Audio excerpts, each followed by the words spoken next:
diagnoz shumë i mirë i muzikës dhe krijues, në sytë tuaj jemi përballë një krize të originalitetit apo thjesht një faze evoluimi muzikor?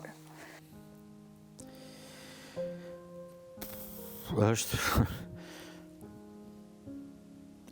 që të thuash evoluim muzikor do të thotë që evoluimi gjithmonë sjell risi, vjen për mirë, për mendimin tim. Çdo evolucion, çdo sjell zhvillim ka dinamik tjetër, sepse ti kërkon ecën përpara, ti kërkon të përfshihesh në gjëra të reja, të bësh të tua gjëra të reja, nga do qofshin.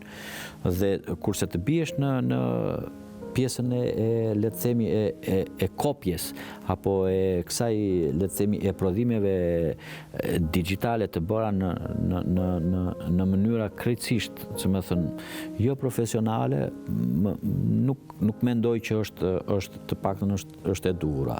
Kështu që duhet le të jemi realist, me dhe të flasim me këmbë në tokë. Ekzistojnë në këtë teren, qoftë artistik, muzikor, apo si duash quhe, ekzistojnë të gjitha gjërat. Këtu neve përfshihemi në të gjitha, sepse do apo nuk do ti mund të dëgjosh një koncert që është kuruar profesionalisht bukur dhe të dalësh me një shije shumë të mirë për atij koncerti dhe do shkosh mbas atij koncerti për të pirë një kafe, për kënaqësi dhe befas do futesh në lokale do dëgjosh krejtësisht një muzikë tjetër. Dhe ajo muzika që do dëgjosh është muzika e fundit që po të mbetet në vesh dhe të humbi dhe shijen e asaj që ke dëgjuar më përpara. E kupton, domethënë, se si është prakticiteti, se si ndodh.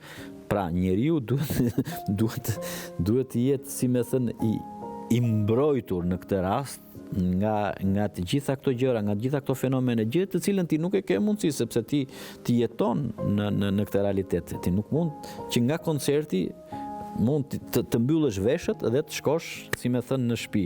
Po e bëre një herë, po do të ndodhi të nesërmen, apo e kundërta, nga një ambient ku dëgjon një muzikë, le të themi, jo të mirë, të futesh dhe të qijosh pasaj një koncert shumë bukur. Pra, jetojmë midis dy paraleleve dhe jemi në mes. Njeriu pastaj duhet bëj diferencën se çfarë do të shijoj